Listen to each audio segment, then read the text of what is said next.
সময় থাকোঁতে এই কামবিলাক কৰিলে হয় তেতিয়াহ'লে উজনি অসমৰ এই জিলা দুখনৰ এনেকুৱা সাংঘাতিক পৰিৱেশ সৃষ্টি নহ'ল হয়।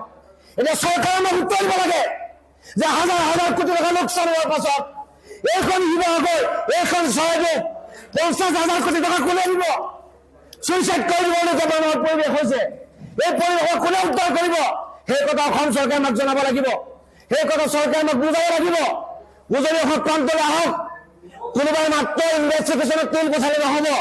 চাইজখি মাইজান, চাইজখি বেতবাৰী, চাইজখি লাকুৱা, চাইজখি মলুগুৰি এই অঞ্চলবিলাক, তেনেগুৰি অঞ্চলবিলাক, চাইজক বানেগৰকাই চন্তক বিহুৰ কি পৰিৱেশ, কি পৰিস্থিতি নজৰ আছে। হাজাৰ হাজাৰ গৰু মৰি গৈছে, হাজাৰ হাজাৰ গাহৰি মৰি গৈছে। কোনে দিব? কোনে উদ্ধাৰ কৰিব? তাক লৈ প্ৰশ্ন হৈছে।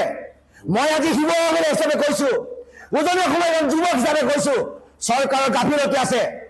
কাৰণ চৰকাৰে এইকাৰণে গাফিলতি আছে, নগালেণ্ডত বিষয় নদী বহাৰ ক্ষেত্ৰত কোনো ধৰণৰ জোখাৰ এটা যন্ত্ৰণা তাত কিয় নাই?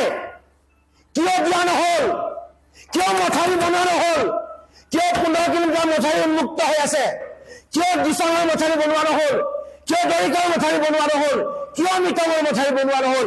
ইয়াৰ প্ৰশ্নৰ উত্তৰ আমাক লাগিব। আৰু এটা কথা স্পষ্টভাৱে কৈছো, আমিও অনুসন্ধান কৰি আছো।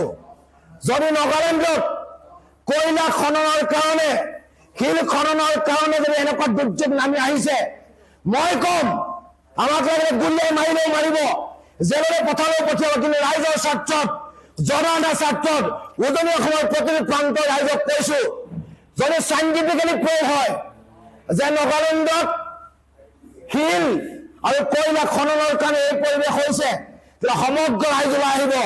এখনো কয়লাৰ গাড়ী কোনেও পাৰ কৰিব নোৱাৰাৰ ব্যৱস্থা কৰিব। এই কথাটো স্পষ্টভাৱে জনাইছো। অসমৰ মুখ্যমন্ত্ৰীক আমি স্পষ্ট বাৰ্তা দিছো, 10,000 কোটি টকা আপুনি যদি আমাৰ উজনি অসমৰ এই জিলা দুখনলৈ প্ৰেৰণ নকৰে, ৰাইজ নিগমে মৰিব। আপুনি আহক, চৌখি ৰাইজৰ অৱস্থা, এই অৱস্থাৰ মাজেৰে ৰাইজে দুখ দুৰ্দশাৰ মাজে জীৱন কটাইছে।